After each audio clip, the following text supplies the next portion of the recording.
মাথায় থাকতে হবে আমরা মুসিবতে পড়লে বলুন কার শরণাপন্ন? আল্লাহর শরণাপন্ন হব গো, মালিকের শরণাপন্ন হব। কারণ মুসিবতে পড়ে আমরা অন্য কাউরে যেন ডাক না দেই। আমরা সর্বপ্রথম বলবো আল্লাহ আমি মুসিবতে পড়ছি, আপনি আমার উদ্ধার করেন। মালিকরে ডাকলে মালিক উদ্ধার করবে, কোনো বাবারে ডাকা যাবে না, ঠিক কি না? ইউনূস আলাইহিস সালাতু ওয়াস সালাম আল্লাহ দিলেন, সন্তান ফিরায়া দিলেন, স্ত্রী ফিরায়া দিলেন। ইউনূস নবী যখন নিনওয়া নামক শহরের দিকে যায়, যেদিকে যায় মানুষ খালি পিছন দিয়া কয় আল্লাহর পয়গম্বর আসছে, মানুষ আনন্দে লাফাইতে আছে। ইউনূস নবী আশ্চর্য হইয়া অবাক হয়ে গেল, যেই জাতি কোনদিন আমারে নবী মানে নাই, আমার উপরে পাথরে মারছে, আমারে রক্তাক্ত করছে, আজকে শহর দিয়া যায় ইউনূস নবীরে পাইয়া নিনওয়া নামক শহরের মানুষ পাগল হয়ে গেছে রে। আমাদের নবী আমাদের কাছে ফিরে আসছে। মানুষ সিজদায় পড়ে আল্লাহর দরবারে কান্না শুরু করছে, আল্লাহ আপনি আমাদের নবীরে আমাদের কাছে ফিরাইয়া দিয়েছেন। কান্নার রোল পড়ে গেছে। ইউনূস নবী তার ঘটনা জানে না, কি হইল। যেই জাতি কোনোদিন কালেমা পড়লো না, আমারে নির্যাতন করলো, আমার কালেমার দাওয়াত দিলে হাসি তামসা করলো, গজবের কথা বললে তারা টিটকারি করলো, গজবের দিন তারিখ দিলাম, কেন গজব হইল না? কারণ নিনওয়া নামক শহরের মানুষ কালেমা পড়ে মালিকের উপরে ঈমান আনছে, আর সেদিন থেকে তারা তাদের নবীরে তালাশ করতেছে। ইউনূস নবী যাওয়ার পরে সবাই কান্না শুরু করছে, নবী গো আপনারে না বুঝে না শুনে আমরা গালমন্দ করছি, রক্তাক্ত করছি, আমাদেরকে মাফ করে দেন, আমরা আমার রবের উপরে ঈমান আনছি। সুবহানাল্লাহ। ইউনূস নবী আমার বুঝতে পারলো কেন মালিক গজব দিল না। গজবের দিন তারিখ ঠিক হয়ে গেছে, এরপরও কেন গজব দিল না? কারণ ওই দেশের মানুষ কালেমা পড়ে ঈমান আনছে, কালেমা পড়ে ঈমান আনছে। আমার যুবক ভাইরা, নিনওয়া নামক শহরের মানুষ তার নবীরে পাইল, নবীর কাছে গিয়া মাপ চাইল, নবীর কাছে গিয়া তারা ক্ষমা চাইল, আপনার সঙ্গে যত অন্যায় হয়েছে মাপ চাই। আমার যুবক ভাইরা, আল্লাহ বলেন ওয়াজান্নুন মাসওয়ালা, মাছের পেটের ভিতর থেকে আমি মাসওয়ালারে বাহির করছি। এখানে আবার শুধু একটা মেসেজ আল্লাহ কিয়ামত পর্যন্ত উম্মতি মুহাম্মদের দিয়া গেল। এই যুবক ভাইরা, মুসিবতে পড়ার পরে আল্লাহর শরণাপন্ন হইল ইউনূস পয়গম্বর, আর আল্লাহ ওনারে উদ্ধার করলো। আবার মেসেজ একটা রাইখা গেল, ওয়া কাযালিকা নুজিল মুমিনিন ইলাহা ইল্লা আনতাস সুবহানাকা ইন্নী কুনতু মিনাজ জালিমিন। فاستجبنا له ونجيناه من الغم وكذلك ننجي المؤمنين صدق الله العظيم. درود شريف পড়েন اللهم صل على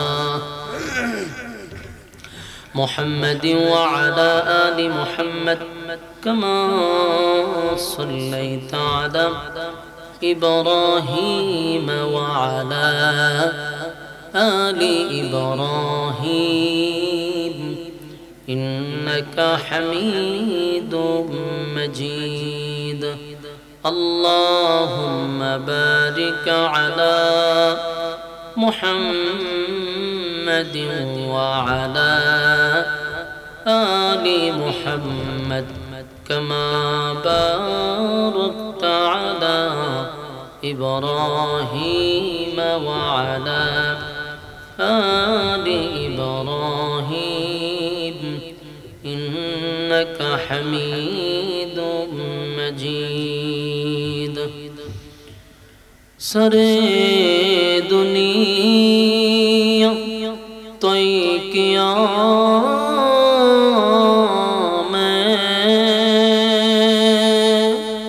مثل دو دیکھا نہیں تیری مانند خوبصورت सूरत चांद भी होता नहीं। ইরাকের নিনুয়া নামক একটা শহরে 4 থেকে 5 লক্ষ মানুষ বসবাস করত। সেই 4 থেকে 5 লক্ষ, তো নিনুয়া নামক শহরে মানুষ বাস করত কত লক্ষ? 5 লক্ষ মানুষের বসবাস। সেখানে আল্লাহ একজন নবী পাঠাইছে। ওই নবীর উপাধি হইল মাসওয়ালা। বলুন উপাধি কি? আপনারা তো কেউ নাম না জানেন, বাদাম বিক্রি করলে আমরা কি কই? এই বাদাম ওয়ালা, কলা ওয়ালা, বেন ওয়ালা, ঠিক না? এটা কি তার নাম? উপাধি। সুলাইমান নবী তো আসলে মাছও বিক্রি করছেন, মাছের চাষও করছে না। হযরত ইউনূস আলাইহিস সালাতু ওয়াস সালাম মাছের ব্যবসাও করছে না, মাছ চাষও করছে না। তাহলে মাছওয়ালা কেন বলল? এর ঘটনা আছে। মাছওয়ালা বলে আল্লাহ ওনাকে ডাক দিয়েছে, ওয়াজান্নুন, মাছওয়ালা, সাহিবুল হুত, এটাও মাছওয়ালা। তো মাছওয়ালা বলে আল্লাহ ডাক দিয়েছে। তো এই মাছওয়ালার ঘটনা আল্লাহ বর্ণনা করছে, আমরা তা মনোযোগ দিয়ে শুনতাম। আল্লাহ বইলা দিছে, আপনারা কি তা করবেন? শুনবেন নি? মনোযোগ দিয়ে শুনেন। নিনুয়া নামক শহরে মানুষগুলা বসবাস করত। তো এরা এই হযরত ইউনূস নবী এদেরকে দাওয়াত দিছে প্রায় 40 বছর। কত বছর? টানা 40 বছর দাওয়াত দিছে। এরা দাওয়াত গ্রহণ করে না, উল্টা নবীরে মারে, উল্টা নবীরে গালি দেয়। দাওয়াত লইয়া গেলে এরা ঢিল মারে, এরা গালি দেয়, মারধর করে। এরকম নির্যাতন একদিন না, 2 দিন না, 40টা বছর সহ্য করছে। শেষে বলল যে তোমরা যে আমার কালেমা পড়ো না, আমারে মারধর করো, এর পরিণাম ভালো হবে না। আল্লাহ বইলা দিছে আপনাদেরকে বলেন যে এর উপরে গজব দিব। তো সুলাইমান নবী, হযরত ইউনূস নবী বললেন যে আপনাদের উপরে গজব আসবে, গজব। তো এরা জিজ্ঞাসা যে গজব যে আসবে কবে আসবে, তারিখ জানেন না। আপনারা চিন্তা করছেন এরা কত নম্বরের ভালো মানুষ? বুঝুননি আমার কথা? বুঝুননি? বুঝলে রুমাল টুমাল মুক্তিয়া সরান। আপনারা ময়মনসিংহ আইলে, কিশোরগঞ্জ আইলে রুমালটা দিয়া মুখটা বান্ধা চুপ করে বসে থাকে। হাওয়া কয় না, নাওয়া কয় না। আবার ঠিক এটাও কইছে, ঠিক এটা সত্যই ঘটনা। আচ্ছা যাক, শুনেন, দাওয়াত দিছে 40 বছর। এখন যখন গজবের ভয় দেখাইছে, এরা তো ভয় খাওয়ার কথা না, এরা হয়তো গজব পাইব কোন তারিখ কোন? চিন্তা করেন এটা কত তেরা এবং দিল কত শক্ত। হযরত ইউনূস নবী ঘটনা কি রে? এরা না আমি গজবের ভয় দেখাই, উল্টা আমার গজব আসবে কখন, দিন তারিখ বলেন। ইউনূস নবী কয় আমি তো কবে গজব দিব সেটা তো আল্লাহ বলছেন। আল্লাহ বলছে গজব আসবে। তো এরা হাসি তামসা করে উনারে নিয়া দাওয়াত দিতে গেলে মারধর করে, গালমন্দ করে। শেষে বলল আল্লাহ এটা কোন জাতির কাছে আমারে পাঠাইছে? গজবের ভয় দেখাইলো, ভয় পায় না। কয় গজব বলে কোন সময় আমি বইলা দিতাম। আল্লাহ কয় ঠিক আছে, তারিখ বইলা দেন, 3 দিনের ভিতরে গজব দিতাছি। কয় দিনের ভিতরে?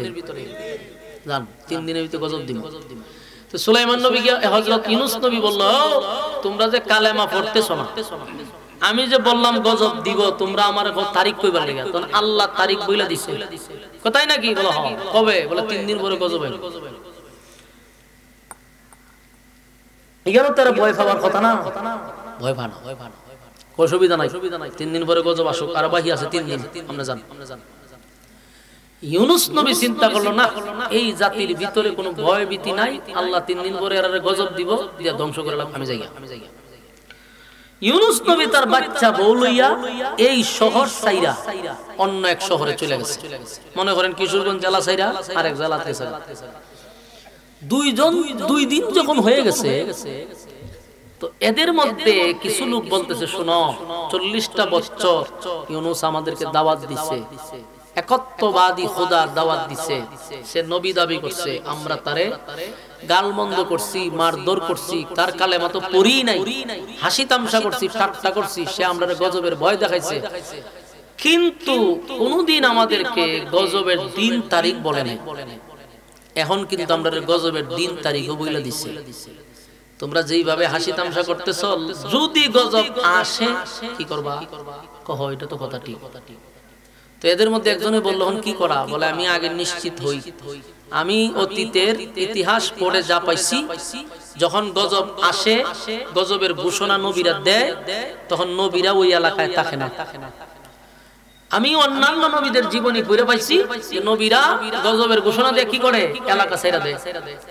তো এরার একটা টিম গেছে ইউনূস নবীর বাড়িতে, গিয়া দেখে ঠিকই তো দরজা মরজা সব লাগাই, বাড়িতে কেউ নাই।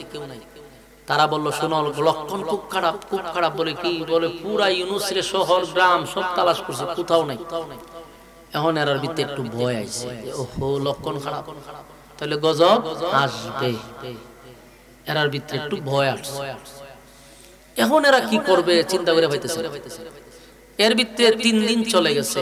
সকাল থেকে আকাশের দিকে তাকায়া দেখে আকাশের অবস্থা ভালো না, পুরো আকাশ কালো হয়ে গেছে। আমরা যদি 2-3 দিন পুরো আকাশটা একবারে কালো হয়, ভয় লাগবে না যে কি রকম হলো কেন? পুরো আকাশ কালো হয়ে গেছে। আবার একটা শব্দ হইতেছে, শব্দটা যত সময় যায় বিকট বিকট বিকট শব্দ। এখন তারা নিশ্চিত যে গজব আসবে, গজব আমরা দেখে এসেছি। নিনওয়া নামক শহরের সব মানুষ কান্নার রুল ফলাইছে যে এখন কি করি, হায় হায়, এতদিন আমরা ইউনূসরে মারধর করছি, গালি দিছি, আজকে তো তার কথাই বাস্তব হলো, সে তো সত্য নবী ছিল, গজব তো চলে আসছে, এখন আমাদের অস্তিত্ব কি হবে? এ কান্না শুরু করছে, কানতেছে আর বলতেছে হায় হায়, আমরা যদি ইউনূসরে পাইতাম তাহলে তার কাছে গিয়ে মাফ চাইতাম, তওবা করতাম, কালেমা পড়তাম, এখন কোথায় পাবো? আল্লাহ বলেন ওয়াজান্নুন إذ ذهب مغاضبا فظن أن لن نقدر عليه। মাছওয়ালার ঘটনা মালিক বর্ণনা করতেছে। মাছওয়ালার ঘটনা মালিক বর্ণনা করতেছে, আমরা মনোযোগ দিয়ে শোনার কথা আল্লাহ বলছে। নিনওয়া নামক শহরের মানুষগুলা এতদিন পরে তারা ইউনূস নবীর সঙ্গে যে আচরণটা করলো, সে আচরণ যে খারাপ করছে এটা এখন বুঝতে পারছে যে আমরা যা করছি অন্যায় করছি, অপরাধ করছি, মোটেও ঠিক করি নাই। হায়রে, 1 দিন 2 দিন নয়, 40টা বছর পর্যন্ত আমাদেরকে দাওয়াত দিল, 40 বছর পর্যন্ত আমাদেরকে দাওয়াত দিল, তার কথা মানলাম না, শুনলাম না, উল্টা তারে গালমন্দ করলাম। কিন্তু এখন টের হইতেছে না, ওমা আমার কথা আপনারা বুঝেননি। আচ্ছা, আপনারা ওয়াজ শুনবার নিয়তে বুঝেননি? ওয়াজ শুনবেন, কারা কারা শুনবেন? হাত তুলেন জানি গেল, কারা কারা পুরো হাত তুলেন, দাঁড়ায় তুলেন, এই বলেন ইনশাআল্লাহ। আতলামায় ইনশাআল্লাহ কত জায়গাত গেলাম রে ভাই, এরকম সিটিং তো নাই। আতলামা যেন রাত তুলেন, আমি সব দেখি গেলতে দেখছেন নি লক্ষণ খারাপ। হ্যাঁ হাত তুলেন, মুরব্বী সব দেখতেছি আমি, বলেন ইনশাআল্লাহ মুনাজাত পর্যন্ত। হ্যাঁ আতলামায় না বলে আতুরায় মুনাজাত পর্যন্ত ওয়াদা ধরা খাইছেন নি? ওয়াদা বরখেলাপ করা কিসের খাসলত? তখন উঠলে আপনি কি হয়ে যাবেন? তা আমি এনতে স্লোগান দেব, কেডা যায় রে? আমরা সবাই বলেন মুনাফিক যায়। ইজ্জত লইয়া হনার প্যান্ডেলের বাইরে যাইতে না, যারাই বইছেন আমি ডাইরেক্ট স্লোগান দিলাম, ওই যে ছায়াদেন মুনাফিক যা, তখন আমরা সবাই ছায়া থাকবেন। এবার যদি ইজ্জত আর উঠবো, আর যদি বলো আমি একটা বেজ্জিত চালো, তাইলে আপনার সাথে কোনো ওয়াজ নাই, বইয়া তাই লইরেন না। আমি কি আপনারা সামনে বাপ দাদার গিচ্ছা লইয়া বইছি? কোরআন থেকে আপনাদেরকে গিচ্ছা শোনাইতেছে, ডাইরেক্টলি কোরআন থেকে। সুতরাং এখানে কোনো গল্প নাই, কাহিনী নাই। কোরআনের মধ্যে আল্লাহ বহু গল্প শুনাইছে, কিন্তু আপনি কাল্পনিক গল্প বলার কোনো দরকার নেই। শুনতেছেন তো ইনশাআল্লাহ? ওনারা বুঝতেছেনি। ওয়াজান্নুন إذ ذهب مغاضبا فظن أن لن نقدر عليه। মাছওয়ালার ঘটনা, কিন্তু সেই মাছওয়ালা দাওয়াত দিছে কত বছর? 40টা বছর তাদেরকে দাওয়াত দিল, নির্স্বার্থে দাওয়াত দিছে, নিজের খাইয়া নিজের বইরা, কিন্তু কালেমা পড়ল না, উল্টা মারছে। নিনওয়া নামক শহরের মানুষগুলা নিজে নিজে নিজে নিজে এখন বুঝতেছে যা করছি অন্যায় করছি, যা করছি অপরাধ করছি। আমাদের নবী আমাদেরকে দাওয়াত দিল রে, শুনলাম না, উল্টা তারে আমরা অপবাদ দিলাম, তারে নিয়া হাসি তামসা করলাম। আজকে আমাদেরকে গজবের দিন তারিখ ঠিক করে চলে গেল।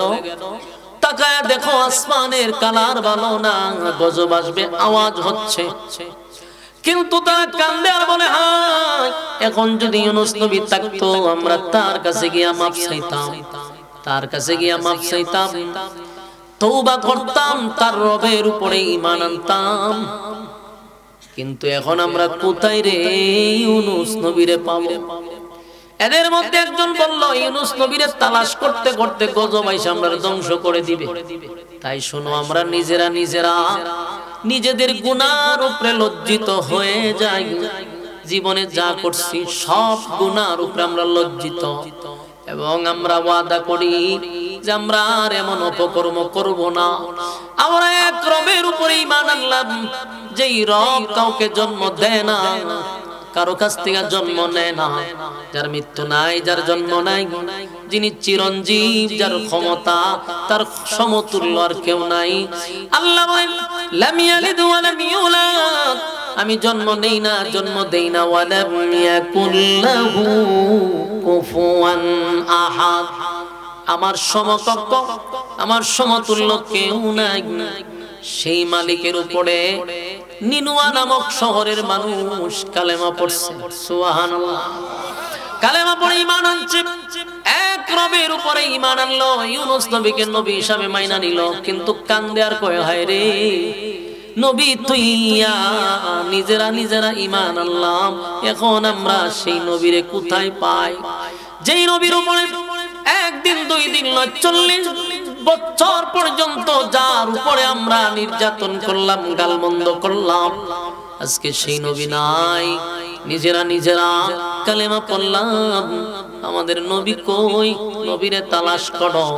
এদিকে সবাই যখন কালেমা পড়ছে, নিজেরা সব অপকর্মের উপরে লজ্জিত হইছে, আল্লাহর কাছে তওবা করছে, মালিক এই এমন জঘন্য কাজ আমাদের দ্বারা আর হবে না, এবারের মতো মাফ করে দেন। আপনার নবীরে পাইলে আমরা নবীর কাছে মাফ চাইব, নবীরে আমরা মেনে নিব, নবীর জন্য জীবন দিব। এমন কথা বলার পরে ওই আওয়াজ আস্তে আস্তে আওয়াজ কমে যাচ্ছে। আল্লাহ কয় জিবরাইল রে, গজব তো দিলাম ওই মানুষদের উপরে যারা নাফরমান, কিন্তু এখন নিনুয়া নামক শহরে কোন নাফরমান নাই, সব আমি আল্লাহর উপরে ঈমান আনছে। আমি তো নাফরমানের উপরে, বেঈমানের উপরে গজব দিব, কিন্তু এখন সব আমার উপরে ঈমান আনছে। আমি কেমনে গজব দেই? আল্লাহ গজব উঠায়া নিছে। নিনুয়া নামক শহরের মানুষ আসমানের দিকে তাকায়া দেখে আসমান পরিষ্কার, আওয়াজ কমে গেছে। তারাও শুকরিয়া আদায় করছে যে মালিক আমাদের কালেমা গ্রহণ করছে, সুবহানাল্লাহ। ওইদিকে ইউনূস আলাইহিস সালাতু ওয়াস সালাম নিজের দেশ ছেড়ে, নিজের শহর ছেড়ে আরেক শহরে আশ্রয় নিছে। উনি খালি সময় দেখতেছে যে আজকেই তো গজব দিয়া সব ধ্বংস করে দিব। পরের দিন উনি মনে মনে ভাবতেছে এতক্ষণে নিনুয়া নামক শহরকে আল্লাহ গজব দিয়া ধ্বংস করে দিছে। উনি চিন্তা করতেছে গজব দিয়া তো সব ধ্বংস করে দিছে, আমি আরো কয়েকদিন পরে শহরে যাব। ঘটনাক্রমে এক সপ্তাহ পরে নিনুয়া নামক শহরের একজন লোক ওই শহরে গিয়া ঢুকছে। ইউনূস নবীরে ওই লোকে চিনতে পারে নাই। উনি সুন্দর করে চেহারা গুইরা রাখছে আর বলল, তুমি কোথা থেকে আসলা? বলে আমি নিনুয়া নামক শহর থেকে আসছি। আশ্চর্যের ব্যাপার, নিনুয়া নামক শহর তো ধ্বংস হয়ে যাওয়ার কথা, গতকালকেই তো ধ্বংস হয়ে গেছে, ওই দেশ তো আর দেশ রইছে না। এই লোকে হয় আমি খালি গতকালকে আইছি নিনুয়া নামক শহর থেকে, তো ধ্বংস হইছে না? বলেন না। এই লোকে তো আর বলে নাই যে তারা কালেমা পড়ছে, শুধু এতটুকু বলছে নবীর কাছে যে না, এই দেশ অক্ষত আছে, একটা মানুষের সমস্যা নাই, আমি গতকালকে খালি শহর থেকে আসছি।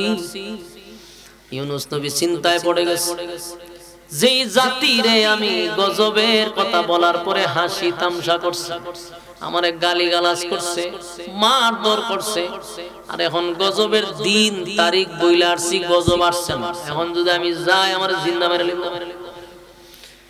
ইউনূস নবী তো আর জানে না ওই শহরের মানুষ কালেমা পড়ে ঈমান আনছে এবং ইউনূস নবীর সাক্ষাতের জন্য তারা পাগল হয়ে রয়েছে। ইউনূস নবী খবর জানলো না, কারণ নবীরা তো গায়েব জানতো, ঠিক না? গায়েব জানলে তুই হয়তো জানার কথা, যে মাথা মুরারি হয় নবী গায়েব জানতো। আমরা শুনতে থাকি না, বলতে থাকি, এবারে বুঝতে পারবেন উনি তো গায়েবই জানতো, তাহলে এই সিদ্ধান্ত উনি নিত না। উনি যে সিদ্ধান্তটা পরবর্তীতে নিতেছে এটা গায়েব জানলে সিদ্ধান্ত নিত না। তাহলে সিদ্ধান্ত কেন নিল? উনি গায়েব জানতো না। আমরা দেশে কিছু মাথা মোটা গুলি, স্টাডি নাই, কিচ্ছু নাই, খালি আরা জীবন বাপ দাদার ইচ্ছা পড়ে, এই জন্য এরা নবী না খালি এখন ফির পর্যন্ত লই আইছে। যুবক ভাই, মুরব্বী বাবারা, দেখেন তো আল্লাহ গজবের দিন তারিখ ঠিক কইরা দিল। গজব আইছে, গজব আসছিল কিন্তু আল্লাহ উঠায় আনিছে, ঠিক না? ইউনূস নবী কয় আমি গজবের কথা বললেই তারা আমারে ঢিল মারত, হাসি তামসা করত। এখন যদি আমি গজবের দিন তারিখ বইলা আসছি, গজব যাইছে না, এরা আর জীবন আমার ডরে, আর জীবনে আমারে বিশ্বাস করবে না। এখন আমি গেলে আমারে মাইরি লেবে। ইউনূস নবী সব বনাস, আমি আর শহরে যাইতে রাজি না। এই যে উনি শহরে যাবে না, উনি সিদ্ধান্ত নিয়েছে এই শহর তো দূরের হতে দেশই থাকতাম না। কি পরিমাণ কষ্ট আইছে, কষ্ট আসার কথা তো। 40 বছর বাড়ির দ্বারে কথা হয় না। আমার বয়স 39 হয়েছে না, কথা বুঝতেছে? আমি যে ওয়াজ করি আমার বয়স 39 হয়েছে না। তাহলে চিন্তা করেন আমার জন্মের, আমার 40 বছর হইতে গেলে আরো 7 বছর দরকার। এখন আপনি চিন্তা করেন আমার জন্মের পর থেকে আরো 7 বছর পর্যন্ত যদি আমি দাওয়াত দেই, একটা মানুষ যদি কালেমা না পড়ে আমার ভিতরে কেমন বিরক্তি আইবে, কথা কই না দি? আপনারা যে ওয়াজ শোনার পরে কথা কন, এটা আমার বিরক্ত হয়। যে একটা সিংলা থাকতো যদি আমি ফাত করে বাড়ি মারতাম করে, আমার শরীরটা ঠান্ডা গেল, মানে এমন মেজাজ গরম হয়। আর এই জায়গার মধ্যে নবী রাসূলরা 40 বছর দাওয়াত দিয়া একটাও কালেমা পড়ছে না। আল্লাহ তো এরা আলাদা ভাবে নবী হিসাবে বানাইছে, তো আমরার মতো মেজাজ দিয়া বানাইছে না, কথা বুঝতেছে? এই জন্য 40 বছর দাওয়াত দিয়া মায়ের খাইয়া উল্টা এরা গালি দিছে না।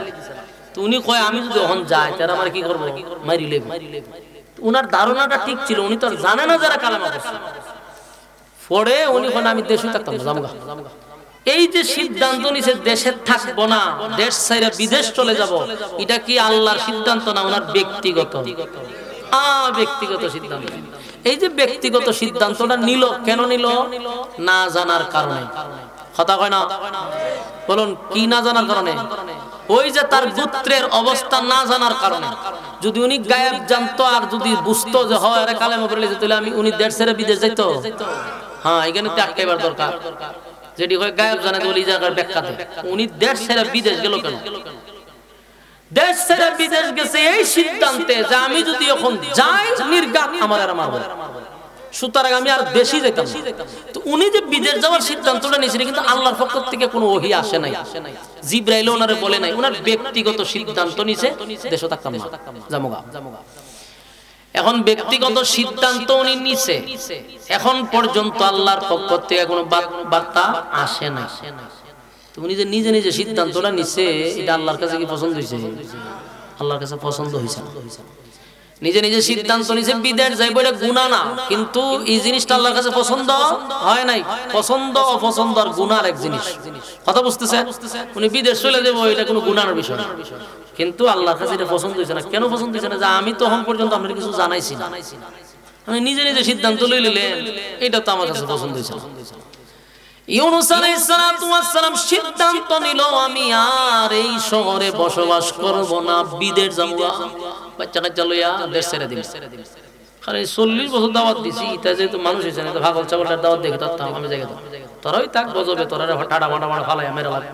ইউনূস নবী চিন্তা হলো যে মইরা যাক, আমি জায়গা এটা 40 বছর দাওয়াত দিছি, তা কালেমা পড়ে না, উল্টা আমার মারে গালি দেয়, মনের মধ্যে অনেক কষ্ট পেয়েছে। কিন্তু সিদ্ধান্তটা যে নিছে এটা আল্লাহর কাছে আমার পছন্দ হয়েছে না। আর উনি মনে করছে যে আমি যদি যাই আল্লাহ কি আর আমার পাকড়াও করবো, আমি তো যাইতেছি অতিষ্ঠ হইয়া। কিন্তু আল্লাহ ওনারা যে পাকড়াও করবে না এটা ওনার ধারণা ছিল, কিন্তু আল্লাহ ওনারা পাকড়াও করছে, ওনারে পাকড়াও করছে, ধরে লইছে। উনি ওনার স্ত্রী এবং 2 সন্তান লইয়া বিদেশ যাবো, রওনা দিছে। মরুভূমি টুমুটু ফাইরিয়া একটা নদীর কাছে গেছে। যাওয়ার পথে রাস্তার মধ্যে কিছু বকাটে ফুলাফানে ওনার আটকাইছে, বকাটে ছেলেরা আটকাইয়া ওনার স্ত্রীকে আটকাই দিয়েছে, কইছে যে এই রাস্তা দিয়া কোনো মহিলা গেলে আমরা ছেড়ে দেই না, আমরা নিয়ে যাই। নাউজুবিল্লাহ। আল্লাহর পয়গম্বরের বিবি এই বকাটে গুলো আটকাইছে, কইছে কই নিয়ে যাইবা? বলে আমরা একটা সর্দার আছে, সর্দারের সিস্টেম হলো এই রাস্তা দিয়ে কোনো মহিলা গেলে সর্দারে লয়ে যাবে। তো উনি তো আল্লাহর পয়গম্বরের স্ত্রী, এরা তারই তো বুঝে না। তুমিও বললো যে এটা আমার বিবিকে আপনারা কেন নিবেন? বলে কোনো কথা নাই। দেখলো যেখানে অনেক ঝামেলা, আর ওনার বিবি বলতেছে যে আপনি একটা কাজ করেন, আপনি চলে যান আপনার সন্তান নিয়ে, আমারে আপনি আল্লাহর জিম্মায় ছেড়ে দেন। সুবহানাল্লাহ। কার জিম্মা? আল্লাহর জিম্মা ছেড়ে দেন, আমার কোনো সমস্যা হবে না। ইউনূস নবী ওনার বিবিরে রাইখা 2 সন্তান লইয়া রওনা দিছে। পাকড়াও করছে না। আমি কই আছি ওয়াজ করতাম, মানে ওয়াজই বুঝে না, কই ওয়াজ করবেন কোন? অনেক শ্রোতার দ্বারে বক্তার ওয়াজ করলে নিজেরও ভালো লাগে না, মনটা কয় যে কোন সময় টাইমটা শেষ হইবার জায়গা দেন, কি ওয়াজ করতে আমরা বুঝবি না। ওয়াজ এই আল্লাহ ধরছিনি তিখানে আমার বুতা দেখো আল্লাহ করে, আমি না জিগেলাম ধরছিনি সব বই রইছে, এরা মনে হয় আজরাইলে ধরছিনি, গুরুস্থান আছে তো কেন ধরে লইয়ে যাবো একবার। আর আসলে মনে গুরুস্থানের প্রভাব পড়ছে, সব মুর্দার মতো বই রইছে, জানাজা করাই দিলাম মুজুরা লইয়া। কোন চান আমি আলোচনা করতে যে আপনারা যদি হা হু না কোন, আমি কেমনে বুঝতাম যে আমার কথা বুঝতেছেন? আর একটা কথা বলার আগ্রহ তো তৈরি হইতে হবে, আপনারা একটা আওয়াজ দিয়ে বলুন আল্লাহ ধরছেনি। ইউনূস নবীর ধারণা ছিল আমার আল্লাহ ধরতো না, কিন্তু আল্লাহ ধরে লেছে। তো ওই যে বিবির উপরে মুসিবত, এটা আল্লাহ পাকড়াও করছে। ইউনূস নবী বুঝতেছে যে আমার ধরে লেছে, লক্ষণ খারাপ। কিন্তু ওনার সিদ্ধান্ত ছিল আমি দেশ ছেড়ে বিদেশ যাবো, আল্লাহ আমার ধরতো না, কিন্তু আল্লাহ পাকড়াও করছে। ইউনূস নবীর বিবি আটকা পড়ছে। এবার ইউনূস নবী লইছে 2 বাচ্চা, এই 2 সন্তান লইয়া উনি করলো কি যাওয়া শুরু করছে। দেশ ছেড়ে বিদেশ যেতে গেলে সাগর পাড়ি দিয়ে যেতে হবে। তো তৎকালীন সময়ে এত উন্নত যুক্ত ছিল না, হাজার হাজার বছর আগের কথা। এই সময় কি আপনার ছিল নৌকা ছিল, তখনও জাহাজ ছিল, যাত্রীবাহী জাহাজ তৎকালীন সময়ে ছিল, কিন্তু এটার ইঞ্জিন আছে। তখনকার যুগের সিস্টেম ছিল ওই বাতাসের সাথে ফাল ছিল নি, ওই তার ঠেলায় ঠেলায় যত্ন নেই, এইভাবেই চলতো। 1 মাস লাগুক, 2 মাস লাগুক, 6 মাস লাগুক, এইভাবে যাইতো। প্রথম একটা নদী পড়ছে ওনার সামনে, এই নদী ক্রস করে এরপরে সাগরের ফারো দাঁড়াইবো যাত্রীবাহী জাহাজ, সেখানে অপেক্ষা করে। তো উনি ওনার 2 বাচ্চার নিয়ে যখন নদীর ফারে গেছে, নদীতে পানি তেমন ছিল না, কিন্তু নদীতে তার সাঁকোও নাই, ব্রিজও নাই। তখন তার ব্রিজ কি জিনিস, সাঁকো কি জিনিস, এগুলো তো মানুষ চিনে না। নদীতে লাইম মই আপনার যাইতে। তো ওনার বড় ছেলেটারে নদীর ফারে রাখছে, আর ছোট ছেলেটারে কুলে নিয়ে নদীর ওই ফারে রাখতে আবার এরে নিব। নদীতে নামছে, যেই নদীর মাঝখানে গেছে পানি ছিল কম, নদীর মধ্যে স্রোত শুরু হয়ে গেছে। কি শুরু হয়েছে? পানির স্রোত। বলুন এটা কি পানির স্রোত না পাকড়াও? ধরে লইছে। ইউনূস আলাইহিস সালাতু ওয়াস সালাম বুঝতে পারছে লক্ষণ বেশি ভালো না রে, মালিক আমারে পাকড়াও করছে। যেই নদীতে পানি নাই, পানির স্রোত তো দূরের কথা, এই নদীতে এত স্রোত কোথা থেকে আসলো উনি দাঁড়াইতে পারতেছে না, ওনার বাচ্চারে নিয়ে সামনে যাইতে পারে না। পানির স্রোত বাড়তে বাড়তে এমন অবস্থা হইছে ওনার বাচ্চারে উনি ধরে রাখতে পারলো না, পানির স্রোতে ছোট ছেলেটারে নিয়ে গেছে। স্রোত ছেলেটারে পানির স্রোতে ভাসায়া নদীতে লয়ে গেছে। বলুন আল্লাহ কি করছে? পাকড়াও করছে। ইউনূস আলাইহিস সালাতু ওয়াস সালাম কে আল্লাহ পাকড়াও করছে। ওয়াজান্নুন মাসওয়ালারে আল্লাহ পাকড়াও করছে গো। আল্লাহর সিদ্ধান্ত ছাড়া ব্যক্তিগত সিদ্ধান্তে যখন উনি নামছে, আল্লাহ ওনারে পাকড়াও করছে। স্ত্রী রাইকা দিল রাস্তায়, ছোট ছেলেটারে পানির স্রোতে নিয়ে গেছে। এবার নদীর পারে তাকায়া দেখে বড় ছেলেটারে বাগে লইয়া দৌড় মারছে। এবার ইউনূস নবী বুঝতে পারছে আমার মালিক আমারে পাকড়াও করছে, আমারে পাকড়াও করছে। এখনো সিদ্ধান্ত উনি পাল্টায় নাই, ওনার সিদ্ধান্ত হইল দেশ ছেড়ে যাবো। এতগুলা ঘটনা ঘটলো, বিবি আটকায়া দিল, ছোট ছেলেটাকে নদীর পানির স্রোতে নিয়ে গেল, বড় ছেলেটারে বাগে নিয়ে গেছে। ইউনূস নবী বুঝতে পারছে আমার মালিক আমারে পাকড়াও করছে রে। এরপরও নদী পার হইয়া সাগরের পাড়ে গিয়ে একা একা দাঁড়ায় আছে। যাত্রীবাহী জাহাজ যখন সামনে আসলো, উনি ওই জাহাজের ভিতরে গিয়ে উঠছে। মনটা কি ওনার বালা? মন খারাপ, স্ত্রী নাই, সন্তান নাই, সব হারাইয়া দেড় সাইরা খন বিদেশ যাবে। ইউনুস নবী জাহাজের ভিতরে একেবারে মনটা খারাপ করে বসে আছে, আর মনে মনে ভাবতেছে আমি যা করছি এটা ঠিক হয় নাই। আমি আমার মালিকের অর্ডার ছাড়া বিদেশ যাচ্ছি, তাই আমার মালিক আমার উপরে পাকড়াও করছে। মালিক আমারে ছাড়বে না, মালিক আমার উপরে অসন্তুষ্ট হয়ে গেছে। ইউনুস আলাইহিস সালাতু ওয়াস সালাম জাহাজের ভিতরে বসা। যাত্রীরা যখন সবাই উঠলো, জাহাজ ছেড়ে দিছে, বিদেশের দিকে জাহাজ রওনা দিল। সুন্দর চলতেছিল, কিন্তু মাঝ সাগরে যাওয়ার পরে এখন আর জাহাজ যায় না, খালি ঘুরে জায়গাতেই ঘুরে। আল্লাহ কি করছে? পাকড়াও করছে। এতক্ষণ স্ত্রী সন্তান সব নিল, এখন ইউনুস নবীর আল্লাহ দুইরা লইছে। জাহাজ আর সামনে যায় না, জাগাতি ঘুরে জাগাতি ঘুরে। জাহাজের মানুষরা চিন্তায় পড়ে গেল, চিৎকার চেঁচামেচি শুরু করলো। ঘটনা কি রে? প্রতিদিন এই রাস্তা দিয়ে আমরা যাই, কিন্তু আজকে জাহাজ জাগাতি ঘুরে জাগাতি ঘুরে। ঘটনা কি? মানুষ কান্দে আর চিল্লায়। কিন্তু তৎকালীন সময়ের মানুষের মেধা এত ভালো ছিল, এরা তথ্য প্রযুক্তি ছাড়াই অনেক কিছু ধরে বলাইতো। কথা বুঝতেছে? এখন হলো তথ্য প্রযুক্তির যুগ। আমরা অনেক কিছু ধরি হইলো প্রযুক্তি দিয়া, নিজস্ব ব্রেন দিয়া না, প্রযুক্তি দিয়া এগুলা ধরি।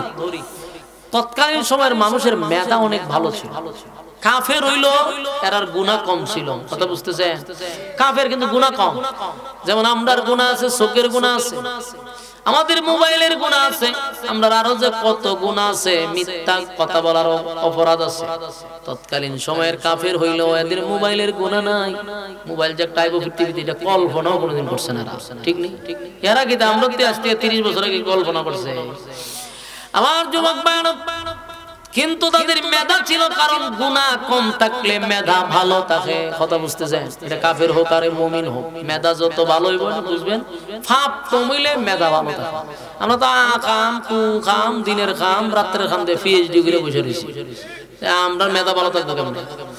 মেধা ভালোর জন্য গুনাহ কম করতে হবে। এদের গুনাহ কম ছিল, তাই কাফের হইয়াও তারা গবেষণা করছে। কয়েকজন লয়ে বলছে যে ঘটনাটা কিতা ঘটনাটা কি, যে নদীতে আমরা যাইতেছি, জাগাত কেন ঘুরে? দেখেন প্রযুক্তি নাই, কিন্তু এটা ঘটনা বাইর করছে কি নিশ্চিত কোন গোলাম মালিকের অর্ডার ছাড়াইছে। সুবহানাল্লাহ, বাড়ি দিয়ে হবে চিন্তা করছেন? এটি বইয়া বইয়ে বাইর করলিছে, সব বনাস। এটা আশ্চর্যের ব্যাপার না? এরা এটা পয়সা বাই করলো কেন? হয় নির্ঘাত কোন গোলাম মালিকের অর্ডার ছাড়া এখানে উঠছে, এই জন্য নদীতে এই জাহাজ ঘুরতেছে। ইউনুস নবী বইয়া বইয়া হয় রে, ঘটনা তো সত্য, আমি তো সেই গোলাম যে মালিকের অর্ডার ছাড়াইছি। জাহাজের মানুষ নাবিকরা সহ সবাই ঘোষণা দিছে, এই জাহাজের ভিতরে গোলাম আছে একজন, যে মালিকের অর্ডার ছাড়া জাহাজে উঠছে, পলায়ন করে আইছে। মালিকের অর্ডার ছাড়া ভাইগা দেশ ছেড়ে বিদেশ যাওয়ার সিদ্ধান্ত নিছে। এই বাগরা গোলাম কোথায় বাইর করো? এই গোলামরে যদি আমরা দইরা সাগরে ফালায়া দেই, একজন রে ফালায়া দিলে আমরা সব বাচ্চা জামাই। তখন এরা কয় তাড়াতাড়ি খাও, নাহলে যেটারে ফামুইটার উড়ায় ফেলাই দেব। আচ্ছা কোন জানি রকম হইলে আপনি যদি একটা জাহাজে বসা থাকেন, আর যদি দেহের মানুষের দূরে দূরে ফালাই দিতেন, তাহলে অবস্থাটা কি? সবাই কয় মিয়া মগের মূল্য পাইছেন, যার এমন যারা ফালাই দিবেন। খনা সন্দেহ হইলে ফালাই দিবেন, বলে না সন্দেহ হইব কেন? আপনার অন্য ব্যবস্থা করেন, মন চাইলে ফালাই দিবেন না। এর মধ্যে একজন দাঁড়াইছে, হাত তুইলা বলতেছে, অনর্থক তোমরা বিভ্রান্ত না কইরা আমারে ফালায়া দাও। হযরত ইউনূস নবী বললেন, আমি সেই গোলাম যে মালিকের অর্ডার ছাড়া দেশ ছেড়ে বিদেশ পলায়া যাইতেছি। সব মানুষ ইউনূস নবীর দিকে চাইছে, সব বনাশ। কারণ এটা তো সাধারণ চেহারা না, নবীদের চেহারা। সুবহানাল্লাহ, নবীদের চেহারা দেখি আপনি আমার মতো যেই যুগে আল্লাহ যেই নবী ভাড়ায়, ওনার থেকে সুন্দর আল্লাহর কাউরে বানায় না। নবীদের চেহারা।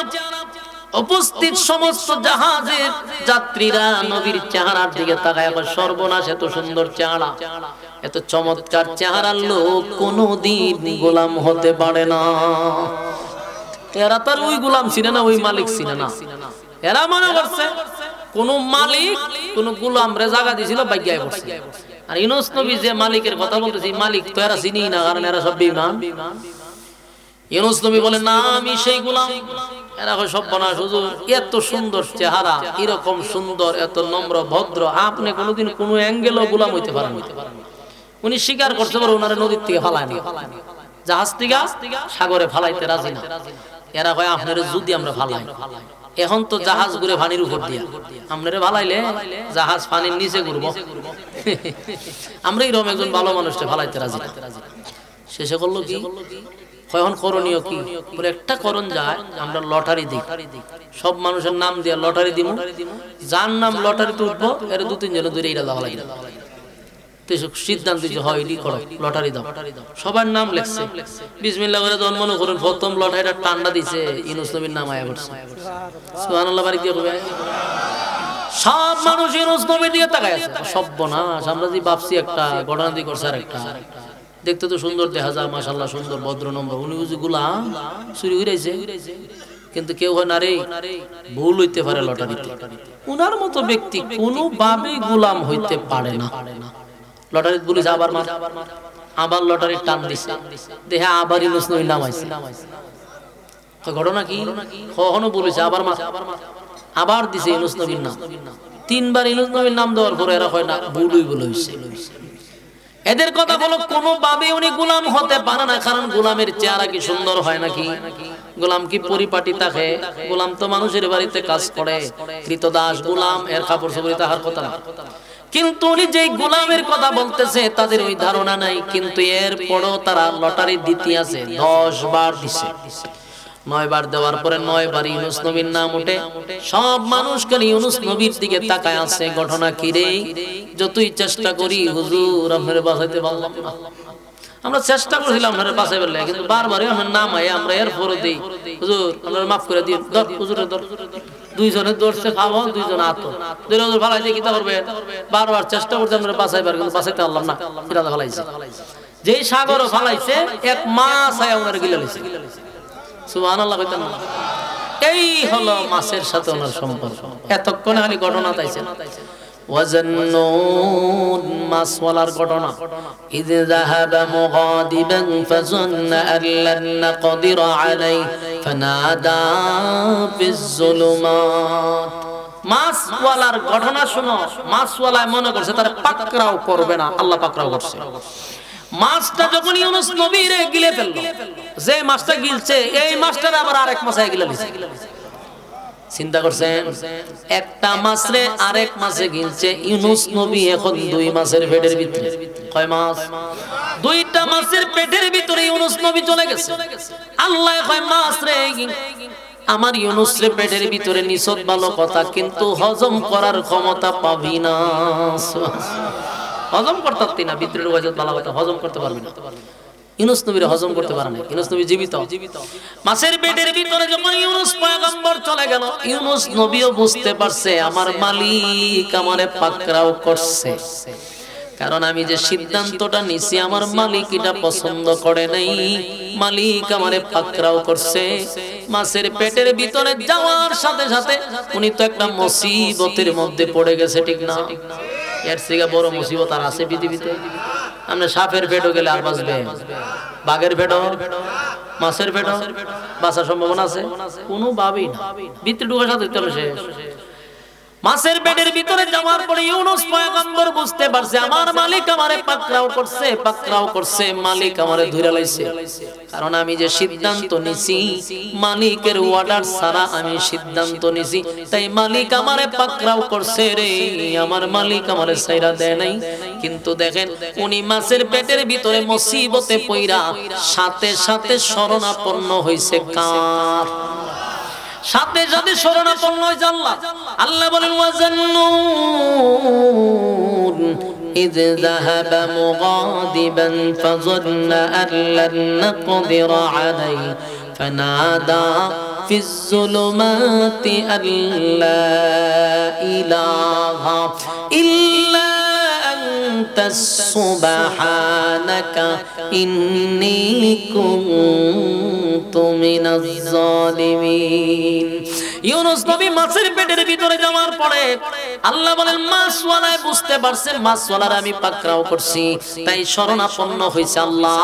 উনি সাথে সাথে বলেন লা ইলাহা ইল্লা আনতা সুবহানাকা ইন্নী কুনতু মিনাজ জালিমিন। আল্লাহ আপনি ছাড়া কোনো মাবুদ নাই, কোনো ইলাহ নাই, আল্লাহ আপনি পবিত্র, আমি জালেমদের অন্তর্ভুক্ত হয়ে গেছি, আমার উচিত হয় নাই, আমি যা করছি অপরাধ করছি, আমি অপরাধী, আপনি পবিত্র, আল্লাহ আপনি আমাকে হেফাজত করেন, আপনি আমাকে সাহায্য করেন।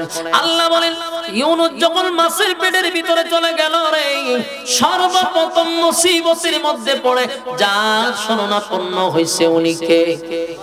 এখান থেকে আমাদের শিকার আছে, আমরা যখন মুসিবতের মধ্যে পড়ব, বিপদে পড়ব, আমরা প্রথমেই শরণাপন্ন হব কার? আপনার আওয়াজে কি কয়? আরো জোরে। আমরা আল্লাহর শরণাপন্ন হব। কিন্তু অনেক মানুষ বিপদে পড়লে ফিররেও ডাকে, বাবারে ডাকে। আমি একটা জিনিস চিন্তা করেন, রাতের 2:30টার সময় বিপদে পড়ছেন, ডাক দিছেন বাবারে, বাবা ঘুমাইছে, ঠিক নেই?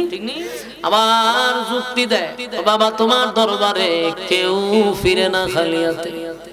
নাউজুবিল্লাহ, এই স্লোগান দেনি, বাবা তোমার দরবারে কেউ ফিরে না খালি হাতে। বাবার দরবারে তুই ডাক দিছ, বাবা তুই ঘুমাইছিস, তুই আসত মুসিবতে, বাবাই আছে ঘুমে, ওই লোক এমনি। আর আমার মালিক কি ঘুমায়? আল্লাহ বলেন লা তাখুযুহু সিনাতুন ওয়ালা নাওম।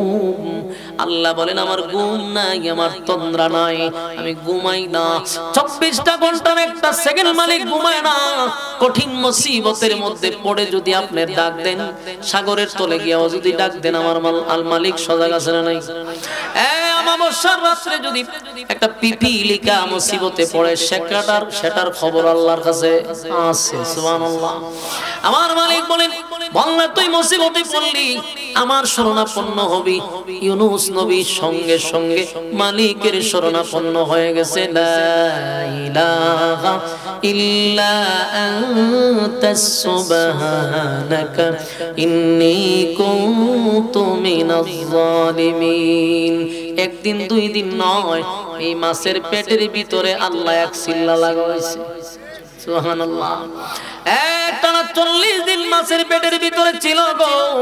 40 দিনে উনি 3 লক্ষ বার লা ইলাহা ইল্লা আনতা সুবহানাকা ইন্নী কুনতু মিনাজ জালিমিন পড়ছে। আজকেও দেখবেন মুসিবতের দোয়ার জন্য অনেক হুজুররা নিয়ে এটা ভরায়। আমার কথা দেখো না, এটা ভরানি মুসিবত। মুসিবতে পড়লে মানে দেখবেন ওই লা ইলাহা ইল্লাল্লাহ সুবহানাল্লাহ জালিমিন, লা ইলাহা ইল্লাল্লাহ সুবহানাল্লাহ জালিমিন পড়তে পড়তে মুখ দিয়ে ফেনা লয়। এরপরে আল্লাহ বাসায়, বাসানের পরে সব বোনার গড়টা যদি বালা কুড়ি দেয় না লাগাইতাম তো তুফান লই গেল বলে আল্লাহ খারবাটা দেখছ না? আমি এর সুবহানাল্লাহ নাউযিয়া কইরা ফেনা তুলে লইছে মুখ দিয়া। আমি এর তুফান থেকে বাঁচাইলাম, জ্বর থেকে বাঁচাইলাম। বাঁচার পরে কয় সর্বনাশ, যদি আমি ঘরের ফালা বালা না দিতাম, যেহেতু বানাইছি লই গেল বলে। মানুষ কত নিম হারাম চিন্তা করছেন নি? হয়নি? হয় খালি মিস্ত্রিটা ভালো আছে, এরকম কথা কয়নি, আল্লাহ বেজার হয়। এই কথাগুলি মালিক বেজার হয় রে। আমি তোরে মুসিবত থেকে উদ্ধার করলাম, আর তুই বুঝি গজ মিস্ত্রি বালা। অনেক সময় দোয়া করে বুকে ব্যথা উঠলে আল্লাহ আমারে বাঁচান, আল্লাহ আর সহ্য হইতেছে না, মাবুদ মাবুদ আর গুনাহ করতে না, বাঁচাইতেন বাঁচাইতেন, আল্লাহ বাঁচাইয়া দেয়। পরে গিয়ে হয় আল্লাহ যে ট্যাবলেটটা দিছিলেন যদি না দিতেন রাতে মরে গেলাম বলে। আল্লাহ ভালো করলো, হে গিয়া ফার্মেসির বেটার প্রশংসা করে।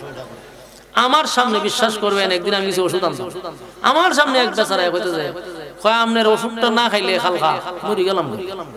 আমি কত করে আমরা চাই রেছি, আমি কি তা ওষুধে আপনার বাঁচাইছে খালখা বলে হ। আমি আবার কালেমা পড়ে মিয়া ওষুধে বাঁচাইতে পারে কারে? ওষুধ এটা উসিলা, ঠিক কিনা? বাঁচাই কে? আল্লাহ বাঁচাইলো, কিন্তু মানুষ নিমা খারাপ।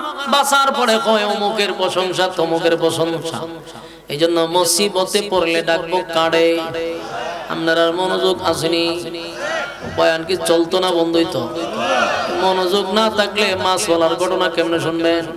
মাছের ঘটনা খালি শুরু হয়েছে, এতক্ষণ তো খালি টেইলার চলছে, এখন খালি সামনের ঘটনা ঢুকতেছে। তা আপনারা যদি বকর চকর করেন তো কেমন হইব? দুই দিলের কান লাগায় শুনেন। আল্লাহ কই বলছেন মাছওয়ালার ঘটনা, মাছওয়ালার ঘটনা। মাছওয়ালা মাছের পেটের ভিতরে গেছে, এখন বুঝছেন নি আল্লাহ করে মাছওয়ালা হইছে। মাছ বিক্রিও করছে না, মাছ চাষও করছে না, কিন্তু ওনার উপাধি মাছওয়ালা হলো কেমনে? 40টা দিন মাছের পেট দিতে আছে, তে ওনার নাম উপাধি মাছওয়ালা। কথা বল, মাছের সাথে ওনার কি গভীর সম্পর্ক? পেটের ভিতরে বয়ে দিয়েছে কতদিন? 40 দিন মাছের পেটের ভিতরে বৈশা বৈশা খালি কয়লা ইলাহা ইল্লা আনতা সুবহানাকা ইন্নী কুনতু মিনাজ জালিমিন। এইভাবে পড়তে ছিল আল্লাহ কয় ইউনূস পয়গম্বর মাছের পেটের ভিতরে গিয়াও আমি আল্লাহরে ভুলে নাই। সর্বপ্রথম আমি আল্লাহর শরণাপন্ন হইছে, তাই আমি আল্লাহ তার জিকির শুনছি। সে আমার কাছে বলছে আল্লাহ আপনি ছাড়া কেউ নাই, আপনি ছাড়া উপায় নাই, আপনি ছাড়া কেউ নাই, আপনি পবিত্র, আমি জালেমদের অন্তর্ভুক্ত, আল্লাহ আপনি আমার উদ্ধার করেন। এইভাবে একদিন দুই দিন নয় 40 দিন পর্যন্ত টানা মালিকের দরবারে দরখাস্ত করছে। আল্লাহ কয় তার এই কথা আমি শুনলাম এবং তারে উদ্ধার করলাম। ফাস্তাজাবনা লাহু ওয়া নাজাইনাহু মিনাল গাম। আল্লাহ বলেন আমি ইউনূস পয়গম্বরকে মাছের পেটের ভিতর থেকে অক্ষত অবস্থায় আমি আল্লাহ তারে উদ্ধার করছি, সুস্থ অবস্থায়। সুবহানাল্লাহ। কতদিন পরে? 40 দিন পরে। তোমায় পায়খানাও থাকার কথা না, হজম হইয়া পায়খানাও পানির সাথে মিশে যাওয়ার কথা ছিল, কিন্তু আমার মালিক মাছের পেটের ভিতরে বাঁচায়া রাখছে। এটাই বুঝাইলেন আল্লাহ যদি চায় মাছের পেটের ভিতরেও বসায় রাখতে পারে। সুবহানাল্লাহ। এই যুবক ভাইরা, ইউনূস আলাইহিস সালাতু ওয়াস সালাম মাছের পেটের ভিতরে গিয়া মালিকের জিকির করে রে, মালিকের জিকির করে, মালিকের জিকির করে। ইউনূস নবীরে আল্লাহ এমন ভাবে মাছের পেটের ভিতরে রাখছে যেন বোঝা যায় উনি একটা বিমানে বসে রইছে। বিমান দিয়া গোটা সাগরটারে মাছে ঘুরাইলো আর দেখাইলো। সুবহান। সাগরের তলে দেশে চলে গেছে। ইউনূস নবী যখন আল্লাহর কাছে বারবার সাহায্য চায়, আল্লাহ কয় আমি মাছের পেটের ভিতরে একটা ব্যথা সৃষ্টি করে দিলাম। মাছের পেটের ভিতরে ব্যথা হওয়ার কারণে তলদেশ থেকে মাছটা সাগরের উপরে চলে আসলো এবং একটা নদী সাগরের কিনারায় গিয়া বালুর উপরে মাছ ভূমি করে উঠলাইয়া ইউনূস নবীরে আল্লাহ সুস্থ অবস্থায় জমিনে ফিরাইয়া দিয়েছে। ইউনূস নবীর যেই জায়গায় মাছে ছেড়ে দিল ওখানে ছিল বালু, মরুভূমির মতো। সাগরের পারে কি গাছ গুছ থাকে? আল্লাহ তাআলা ইউনূস নবী যখন মাছের পেটের ভিতর থেকে বাইর হইল 40 দিন পরে, ওনার শরীরটা দুর্বল, খানা নাই, ভিতরে কোনো কিছু নাই, দুর্বল হয়ে গেছে, উঠতে পারে না, উনি দাঁড়াইতে পারে না। আল্লাহর কুদরতি 2টা খেজুর গাছ ওনার পাশে আল্লাহ উঠায়া দিল এবং আশেপাশে লতা পাতা দিয়ে ওনারে ঢাইকা দিল। সেখানে উনি শুয়ার থেকে উঠতে পারে না, উপরে খেজুর ফাঁকে, নিচে পড়ে, ওনার কাছেই পড়ে, উনি খায়। সুবহানাল্লাহ। আল্লাহ তাআলা কুদরতি ভাবে মিষ্টি পানির ব্যবস্থা করে দিয়েছে, কারণ সাগরের পানি লবণাক্ত। আল্লাহ ওনারে মিষ্টি পানির ব্যবস্থা করে দিয়েছে। পানি খায়, খেজুর খায়, পানি খায়, খেজুর খায়, আস্তে আস্তে উনি সুস্থ হয়ে গেছে। সুস্থ হওয়ার পরে ইউনূস নবী এখন চিন্তায় পড়ে গেল, আমার মালিক পছন্দ করে নাই রে আমার সিদ্ধান্ত, আমার মালিক মোটেও পছন্দ করে নাই। আমি সুস্থ হয়ে গেলে আমি আমার নিনুয়া নামক শহরে যাব, সেখানে গিয়ে আবার কালেমার দাওয়াত দিব। বলুন দাওয়াত দেওয়া লাগবো না কালেমা ভরে লেছে সবাই? ইউনূস নবী জানতেন না, উনি মনে করছে আমার দেশ ছাইরা বিদেশ আসার কারণে মালিক আমারে পাকড়াও করছে, আমি আবার নিনুয়া নামক শহরে যাব, সেখানে গিয়া আমি কালেমার দাওয়াত দিব। মায়ের খাইলে খাইছি, আমারে তারা মারলে মারছে, কিন্তু আমার মালিকের অর্ডার ছাড়া আমি আর কোথাও যাব না। ইউনূস নবী পুরাপুরি একেবারে অটল, আবার নিনুয়া নামক শহরে যাবে, সেখানে গিয়ে কালেমার দাওয়াত দিবে। সুস্থ হয়ে গেল। সুস্থ হওয়ার পরে ইউনূস পয়গম্বর এই সিদ্ধান্ত নিল যে আমি আবার নিনুয়া নামক শহরে যাব। কথা কি বুঝতেছেন? ওনার ধারণা যে নিনুয়া নামক শহরের কেউ কালেমা পড়ে নাই, ঠিক না? কিন্তু ঘটনা তো ভিন্ন, ঘটনা ঘটে গেছে। এবার ইউনুস পয়গম্বরকে আল্লাহ সুস্থ অবস্থায় মাছের পেটের ভিতর থেকে আল্লাহ বাইর করছে এবং আল্লাহ কুদরতি ভাবে গাছের খেজুর খাওয়াইছে, লতা পাতা দিয়া সূর্য যেন না লাগে ওনাকে ওই ব্যবস্থা করছে। এমন পরিপূর্ণ সুস্থ যাবে কেমনে? কোন রকম ইউনুস নবী রওনা দিলেন। হাঁটতে হাঁটতে হাঁটতে রাস্তা যখন পেয়ে গেল, ইউনুস নবী পুরো সিদ্ধান্ত নিল, আমি এবার এখান থেকে যাব নিনুয়া নামক শহরে। রাস্তা দিয়ে হাঁটতেছিল, হঠাৎ করে একজন লোক পিছন দিক দিয়ে ডাক দিল, ওগো আল্লাহর পয়গম্বর একটু দাঁড়ান। সুবহানাল্লাহ। ইউনুস নবী আশ্চর্য হয়ে গেছে, 40 বছর কালেমার দাওয়াত দিলাম রে, কত মাইর খাইলাম, কত গালি শুনলাম, জীবনে আমার কেউ নবী বলে স্বীকারই করে না। আমি দাওয়াত দিলাম, কেউ কালেমা পড়লো না, ঈমান আনলো না, নবী বলে কেউ ডাক দিল না। আজকে আমারে কে রে পয়গম্বর বইলা ডাক দেয়? পিছনে তাকায়া দেখে একজন জেলে। ওই লোকটা পয়গম্বরকে ডাক দেয়া হয়, আপনি আল্লাহর পয়গম্বর? ইউনুস নবী হয়, আমি যে আল্লাহর পয়গম্বর, তুমি কেমনে জানলা? বলে আমি অপেক্ষায় ছিলাম, কোথায় আপনারে পাবো, তালাশ করতে করতে আজকে এতদিন পরে আপনারে পাইলাম। আপনি যে আল্লাহর পয়গম্বর সেটা আমি একটা মাছের কাছ থেকে শুনছি। সুবহানাল্লাহ। খবর করবো সর্বা মাছ কেমনে কথা বলে, এটা মাছ আছে না ফেরেশতা আছে। সুবহানাল্লাহ। বলে কেমনে? বলে আসেন আপনার একটা লজিক দেখা। কিছুক্ষণ যাবার পরে ওই জেলে ওনার যে ছোট ছেলেটা কইয়াছিল, পানিতে লেগে গেছিল কেন, এই ছেলেটারে সামনে দাঁড় করে। সুবহানাল্লাহ। কি বাড়ি দিয়ে হবে? ইউনুস নবী তো দেখে আশ্চর্য, হে আমার ছেলে তো কই পেয়েছো? ওই পানিতে গেছি, মাছে আটকাইছে বাচ্চাটা। আর কইছে পয়গম্বর আসবে, তার সন্তানটাকে তুমি তার কাছে ফিরাইয়া দিবা। সেদিনই বুঝতেছেন না আল্লাহর পয়গম্বর। বাচ্চা যদি হারায়া যায় আর এই বাচ্চা মৃত্যু খায় আবার ভরে ফান, বাপের মন মানুষের কেমন হইব? নিজের সন্তান হারায়া গেছে, আবার যদি সন্তানকে আপনি ফিরে পান, আপনার কলিজা কত বড় হবে।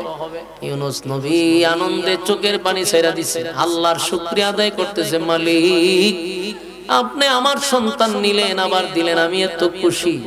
আবার এই লোকটা পয়গম্বর বলে ডাক দিছে, কয় আমি এতদিন ধরে তালাশ করতেছিলাম আপনার হাতে কালেমা পড়ব।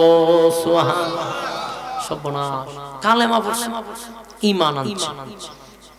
এখন এই বাচ্চা লইয়া তো খুব খুশি, বাচ্চারা খান্দ লইয়া ইউনুস নবী রওনা দিছে কোথায়? ওই শহরে যেখান থেকে উনি আইছিল রাগ কইরা, নি সিদ্ধান্ত নিয়ে আবার কালেমার দাওয়াত দিব। বাচ্চা খান্দ লইয়া যায়, যাইতেছে যাইতেছে আটকাতে এক কাঠুরিয়া গাছ কাটে পাহাড়ের উপরে, এখান থেকে ডাক দিছে, হে আল্লাহর পয়গম্বর দাঁড়ান। সুবহানাল্লাহ। উনিও ঘটনা কি 40 বছর কালেমার দাওয়াত দিলা, জীবনে কেউ পয়গম্বর হইল না। পিছে দিয়ে খালি অন্নবী হয়ে ডাহে, ছায়া দিয়ে কাটুরিয়া দৌড়ে আসছে। আইসা বলে, এটা যদি আপনার ছেলে হয় গো, তাহলে এই ছেলের আরেকটা কফি আমার কাছে আছে। এটা কি তা? সুবহানাল্লাহ। দৌড়ায়া গেছে, কাটুরিয়া গিয়া কয়, আসুন আমার বাড়িতে। কাঠুরিয়ার বাড়িতে যাওয়ার পরে দেখে ইউনুস নবীর বড় ছেলে দাঁড়ায় আছে। জোরে কোন সুবহান। ইউনুস নবী পাগলের মতো হয়ে গেছে আনন্দে খুশিতে। কাঠুরিয়া রে, আমার সন্তানকে কোথায় পাইলি? একটা বাঘ দিয়া গেছে। সুবহানাল্লাহ। একটা বাঘ ছিল না, আল্লাহ জিবরাইলে পাঠাইছে। ইউনুস নবীর আল্লাহ ফাকরাও করছে, পরীক্ষা দিছে। কতদিন? 40 দিন পরীক্ষা দিয়ে আগে পাস করতে হয় না? ইউনুস নবীর পরীক্ষা ফলাইছিল। বাঘ আইনা দিয়া গেছে আমার বাড়িতে। আর এতটুক শুনছি যে এটা আল্লাহর পয়গম্বরের সন্তান, সাবধান, সন্তানরে ফিরাইয়া দিবি। সেদিন থেকে আপনার অপেক্ষায় ছিলাম। ইউনুস নবী বুকে জড়ায়া ধরে আল্লাহর প্রশংসা করে, মালিক কোন পরীক্ষায় ফলাইলেন, হারানো সন্তান আমার কাছে ফিরাইয়া দিলেন। এত খুশি হইলেন। আবার কাটুরিয়া ও কালেমা ফিরা কি করছে? কালেমা পরিমাণ ইউনুস নবী দুই সন্তানকে কাঁধে লইয়া আনন্দের সীমা নাই, আনন্দের সীমা নাই। আপনার বাচ্চা যদি হারায়া যায়, আমার যদি ফান, এটা যে কি আনন্দের বুঝাই দেব। ইউনুস আলাইহিস সালাতু ওয়াস সালাম সেখান থেকে দুই বাচ্চা নিয়ে রাস্তা দিয়া যায়।